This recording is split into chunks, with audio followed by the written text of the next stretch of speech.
दोस्तों आज का जो वीडियो होने वाला है आपके एग्जाम के लिए और आपके लिए बहुत ही खास होने वाला है, क्योंकि आज के इस वीडियो में आपको उन क्वेश्चन के बारे में बताऊंगा जो आपसे एग्जाम में बार बार पूछे जाते हैं और इस बार के एग्जाम में भी पूछे जाएंगे। तो ये बिना किसी देरी के हम लोग शुरू करते हैं और इकोनॉमिक के अंदर जो भी इंपॉर्टेंट क्वेश्चन आने वाले हैं उन आने वाले इंपॉर्टेंट क्वेश्चन के बारे में जानते हैं। तो यहाँ पे सबसे पहले हम लोग लघु उत्तरीय प्रश्नों के बारे में जानेंगे, यानी कि सबसे पहले हम लोग शॉर्ट क्वेश्चन के बारे में जानेंगे।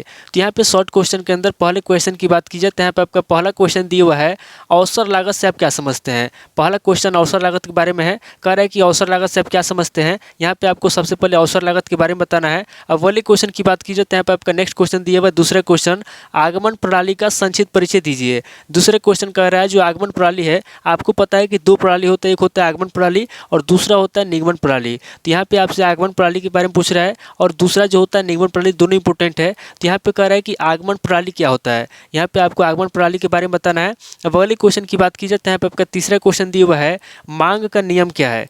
तीसरा क्वेश्चन कह रहा है कि मांग का नियम क्या है, यहाँ पे आपको मांग के नियम के बारे में बताना है। अब वाले क्वेश्चन की बात की जाए तो यहाँ पे आपका चौथा क्वेश्चन दिया हुआ है, उपभोक्ता अतिरेक का अर्थ स्पष्ट कीजिए। चौथा क्वेश्चन कह रहा है जो उपभोक्ता अतिरेक है, यहाँ पे आपको उपभोक्ता अतिरेक का अर्थ स्पष्ट करना है। अब वाले क्वेश्चन की बात की जाए तो यहाँ पे आपका पांचवा क्वेश्चन दिया हुआ है, मांग की लोच की रॉबिन्सन द्वारा दी गई परिभाषा दीजिए। पांचवा क्वेश्चन कह रहा है जो रॉबिन्सन है, यहाँ पे आपको मांग की लोच की रॉबिन्सन द्वारा दी गई परिभाषा देना है। अब वाले क्वेश्चन की बात की जाए तो यहाँ पे आपका छठा क्वेश्चन दिया हुआ है, उपयोगिता किसे कहते हैं, उपयोगिता के लक्षण तथा प्रकार बताइए। छठा क्वेश्चन कह रहा है कि उपयोगिता किसे कहते हैं, यहाँ पे आपको सबसे पहले उपयोगिता के बारे में बताना है, उसके बाद आगे आपको उपयोगिता के लक्षण बताना है तथा उसके प्रकार बताना है। अब वाले क्वेश्चन की बात की जाए तो यहाँ पे आपका सातवां क्वेश्चन दिया हुआ है, कीमत प्रभाव किसे कहते हैं। सातवां क्वेश्चन कह रहा है जो कीमत प्रभाव है, यहाँ पे आपको बताना है कि कीमत प्रभाव किसे कहते हैं। अब वाले क्वेश्चन की बात की जाए तो यहाँ पे आपका आठवां क्वेश्चन दिया हुआ है, तटस्थता वक्र से आप क्या समझते हैं। आठवां क्वेश्चन कह रहा है जो तटस्थता वक्र है, यहाँ पे आपको तटस्थता वक्र के बारे में बताना है। अब वाले क्वेश्चन की बात की जाए तो यहाँ पे आपका नौ क्वेश्चन दिया हुआ है, उत्पादन फलन के प्रकार बताइए। नौ क्वेश्चन कह रहा है जो उत्पादन फलन है, यहाँ पे आपको उत्पादन फलन के प्रकार बताना है कि उत्पादन फलन कितने प्रकार का होता है। पहले क्वेश्चन की बात की जाए तो यहाँ पे आपका 10वां क्वेश्चन दिया हुआ है, वृद्धि प्रतिफल नियम को समझाइए। 10वां क्वेश्चन कह रहा है जो वृद्धि प्रतिफल नियम है, यहाँ पे आपको वृद्धि प्रतिफल नियम को समझाना है। अब वाले क्वेश्चन की बात की जाए तो यहाँ पे आपका 11वां क्वेश्चन दिया हुआ है, सम उत्पाद वक्र का अर्थ परिभाषा बताइए। 11वां क्वेश्चन कह रहा है जो सम उत्पाद वक्र है, यहाँ पे आपको सम उत्पाद वक्र का अर्थ बताना है और उसकी परिभाषा बताना है। दोस्तों इस वीडियो के अंदर मैं आपको जो भी क्वेश्चन बता रहा हूँ सारे क्वेश्चन इंपॉर्टेंट है, इसलिए आपको क्या करना है कि सभी क्वेश्चन को नोट करना है और इन सभी क्वेश्चन का आंसर आपको याद करना है। अब वाले क्वेश्चन की बात की जाए तो यहाँ पे आपका 12वां क्वेश्चन दिया हुआ है, औसत परिवर्तनशील लागत से आप क्या समझते हैं। 12वां क्वेश्चन कह रहा है जो औसत परिवर्तनशील लागत है, यहाँ पे आपको बताना है कि औसत परिवर्तनशील लागत से आप क्या समझते हैं। अब वाले क्वेश्चन की बात की जाए तो यहाँ पे आपका 13वां क्वेश्चन दिया हुआ है, प्रतियोगिता के आधार पर बाजार का वर्गीकरण कीजिए। 13वां क्वेश्चन कह रहा है जो प्रतियोगिता है, यहाँ पे आपको बताना है कि प्रतियोगिता के आधार पे बाजार कितने प्रकार का होता है, यानी कि यहाँ पे आपको बाजार का वर्गीकरण करना है। अब वाले क्वेश्चन की बात की जाए तो यहाँ पे आपका 14वां क्वेश्चन दिया हुआ है, संतुलन कीमत से क्या आशय है। 14वां क्वेश्चन कह रहा है जो संतुलन कीमत है, यहाँ पे आपको संतुलन कीमत के बारे में बताना है कि संतुलन कीमत क्या होता है। अब वाले क्वेश्चन की बात की जाए तो यहाँ पे आपका 15वां क्वेश्चन दिया हुआ है, विशुद्ध एकाधिकार किसे कहते हैं। 15वां क्वेश्चन कह रहा है जो विशुद्ध एकाधिकार है, यहाँ पे आपको विशुद्ध एकाधिकार के बारे में बताना है।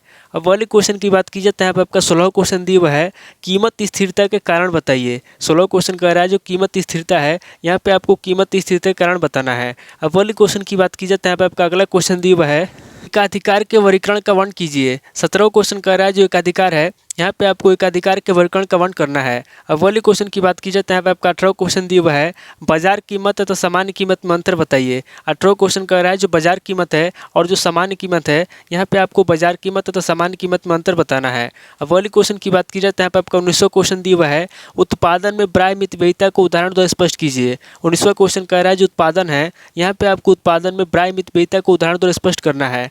अब वाले क्वेश्चन की बात की जाए तो यहाँ पे आपका 20वां क्वेश्चन दिया हुआ है, वितरण का अर्थ हम परिभाषा बताइए। 20वां क्वेश्चन कह रहा है जो वितरण है, यहाँ पे आपको वितरण का अर्थ बताना है और उसकी परिभाषा बताना है। पहले क्वेश्चन की बात की जाए तो यहाँ पे आपका 21वां क्वेश्चन दिया हुआ है, साधन और वस्तुओं की मांग व पूर्ति में अंतर बताइए। 21वां क्वेश्चन कह रहा है जो साधन व वस्तु है, यहाँ पे आपको साधन और वस्तुओं की मांग व पूर्ति में अंतर बताना है। अब वाले क्वेश्चन की बात की जाए तो यहाँ पे आपका 22वां क्वेश्चन दिया हुआ है, आयरो के सामाजिक चयन सिद्धांत की व्याख्या कीजिए। 22वां क्वेश्चन कह रहा है जो आयरो है, यहाँ पे आपको आयरो के सामाजिक चयन सिद्धांत के बारे में बताना है और उसकी व्याख्या करना है। अब वाले क्वेश्चन की बात की जाए तो यहाँ पे आपका 23वां क्वेश्चन दिया हुआ है, पेरेटो की कसौटी से आप क्या समझते हैं। 23वां क्वेश्चन कह रहा है जो पेरेटो की कसौटी है, यहाँ पे आपको बताना है कि पेरेटो की कसौटी से आप क्या समझते हैं। अब वाले क्वेश्चन की बात की जाए तो यहाँ पे आपका 24वां क्वेश्चन दिया हुआ है, हिग्स की अनुकूलतम दशा का वर्णन कीजिए। 24वां क्वेश्चन कह रहा है जो हिग्स है, यहाँ पे आपको हिग्स की अनुकूलतम दशा के बारे में बताना है।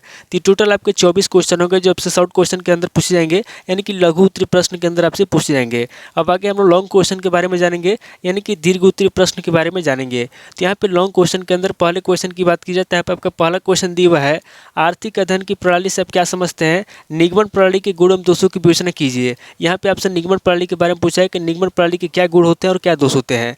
अब वाली क्वेश्चन की बात की जाए तो यहाँ पे आपका दूसरा क्वेश्चन दिया हुआ है, मांग को प्रभावित करने वाले तत्वों की व्याख्या कीजिए।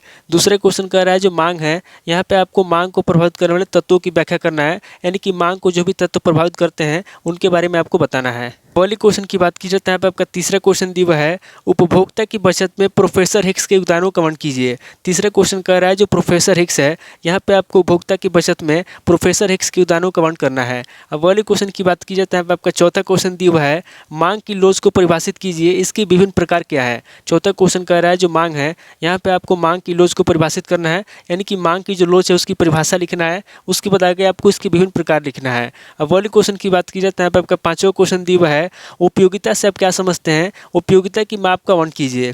पांचवा क्वेश्चन कह रहा है कि उपयोगिता से आप क्या समझते हैं, यहाँ पे आपको सबसे पहले उपयोगिता के बारे में बताना है, उसके बाद आगे आपको उपयोगिता की माप का वर्णन करना है। अब वाली क्वेश्चन की बात की जाए तो यहाँ पे आपका छठा क्वेश्चन दिया हुआ है, सीमांत उपयोगिता की आलोचनात्मक व्याख्या कीजिए। छठा क्वेश्चन कह रहा है जो सीमांत उपयोगिता है, यहाँ पे आपको सीमांत उपयोगिता की आलोचना करना है, यानी कि उसकी कमियों के बारे में बताना है और उसकी व्याख्या करना है। अब वाली क्वेश्चन की बात की जाए तो यहाँ पे आपका सातवां क्वेश्चन दिया हुआ है, उत्पादन फलन का क्या अर्थ है, उत्पादन फलन की विशेषताओं को बताइए। सातवां क्वेश्चन कह रहा है कि उत्पादन फलन का क्या अर्थ है, यहाँ पे आपको सबसे पहले उत्पादन फलन का अर्थ बताना है, उसके बाद आगे आपको उत्पादन फलन की विशेषताओं को बताना है।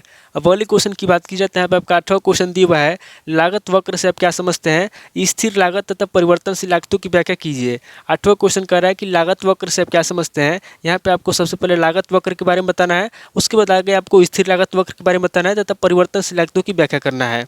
अब वाली क्वेश्चन की बात की जाए तो यहाँ पे आपका नौ क्वेश्चन दिया हुआ है, आगम से आप क्या समझते हैं, आगम की अवधारणाओं की व्याख्या कीजिए। नौ क्वेश्चन कह रहा है कि आगम से आप क्या समझते हैं, यहाँ पे आपको सबसे पहले आगम के बारे में बताना है, उसके बाद आगे आपको आगम की अवधारणा बताना है, उसकी व्याख्या करना है। अब वाली क्वेश्चन की बात की जाए तो यहाँ पे आपका 10वां क्वेश्चन दिया हुआ है, एक एकाधिकार बाजार में अल्पकालीन फर्म के संतुलन को समझाइए। 10वां क्वेश्चन कह रहा है जो एक एकाधिकार बाजार है, यहाँ पे आपको एकाधिकार बाजार में अल्पकालीन फर्म के संतुलन को समझाना है। अब वाली क्वेश्चन की बात की जाए तो यहाँ पे आपका 11वां क्वेश्चन दिया हुआ है, मूल्य विभेद से आप क्या समझते हैं, इसके विभिन्न स्वरूपों का वर्णन कीजिए। 11वां क्वेश्चन कह रहा है कि मूल्य विभेद से आप क्या समझते हैं, यहाँ पे आपको सबसे पहले मूल्य विभेद के बारे में बताना है, उसके बाद आगे आपको इसके विभिन्न स्वरूपों का वर्णन करना है। वाले क्वेश्चन की बात की जाए तो यहाँ पे आपका 12वां क्वेश्चन दिया हुआ है, अपूर्ण प्रतियोगिता के प्रकारों का वर्णन कीजिए। 12वां क्वेश्चन कह रहा है जो अपूर्ण प्रतियोगिता है, यहाँ पे आपको अपूर्ण प्रतियोगिता के प्रकारों के बारे में बताना है कि अपूर्ण प्रतियोगिता कितने प्रकार का होता है। अब वाले क्वेश्चन की बात की जाए तो यहाँ पे आपका 13वां क्वेश्चन दिया हुआ है, सीटोवस्की के दोहरे मानदंड की व्याख्या कीजिए। 13वां क्वेश्चन कह रहा है जो सीटोवस्की है, यहाँ पे आपको सीटोवस्की के दोहरे मानदंड की व्याख्या करना है। तो टोटल आपके 13 क्वेश्चन हो गए जब से दीर्घ उत्तरीय प्रश्न में पूछे जाएंगे, यानी कि लॉन्ग क्वेश्चन के अंदर पूछे जाएंगे। तो दोस्तों इस वीडियो के अंदर मैंने आपको दोनों तरह के क्वेश्चन बता दिए जो कि बहुत इंपॉर्टेंट है, बार बार एग्जाम में पूछे जाते हैं और इस बार के एग्जाम में पूछे जाएंगे। दोस्तों रिक्वेस्ट करता हूँ कि आपका नेक्स्ट क्वेश्चन पेपर जिस भी सब्जेक्ट के ऊपर आपको चाहिए कमेंट कीजिए, ताकि आपके कमेंट कर मैं आपको क्वेश्चन पेपर दे सकूँ। थैंक यू दोस्तों।